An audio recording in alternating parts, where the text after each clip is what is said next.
Hello mga ka-90s, meron akong biniling baby dito. Ayan, laruan lang to.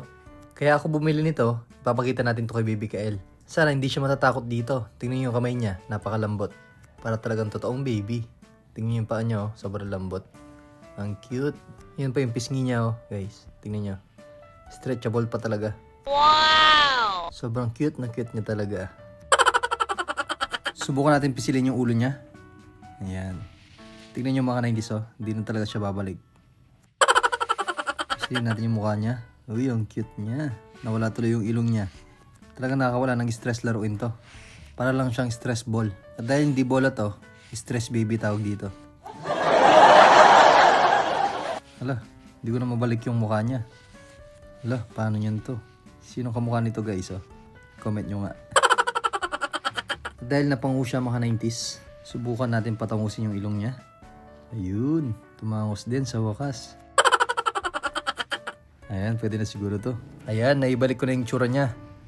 Cute na ulit siya. At syempre, ipapakita na natin kay Baby Kael. Let's go. Ano kayang reaction ni Baby Kael dito? Matatakot kaya siya o matatawa? Baby Kael, nasaan ka na? Saktong-sakto nandito na si Baby Kael. Meron siyang pinapakita sa akin dito. Nanonood daw siya ng movie. Nanonood ka.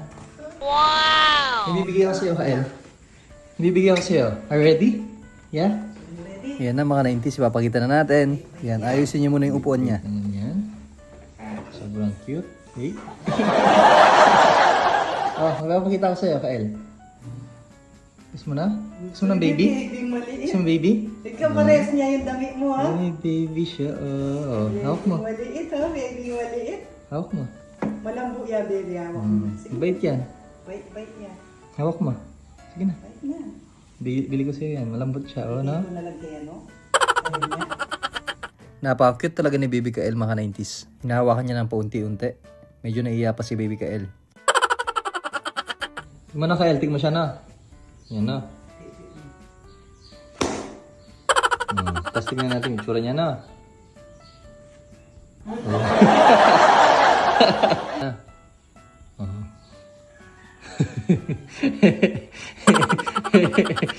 Tignan niyo si Baby Kael mga 90s, nakakatuwa siya. Papadedein niya daw. Mukha daw gutom yung baby ni Baby Kael. Yan, tignan natin yung itsura niya. Pumangit tuloy yung bibig niya. At syempre dahil nagustuhan na ni Baby Kael yung binigay ko sa kanya. A few moments later.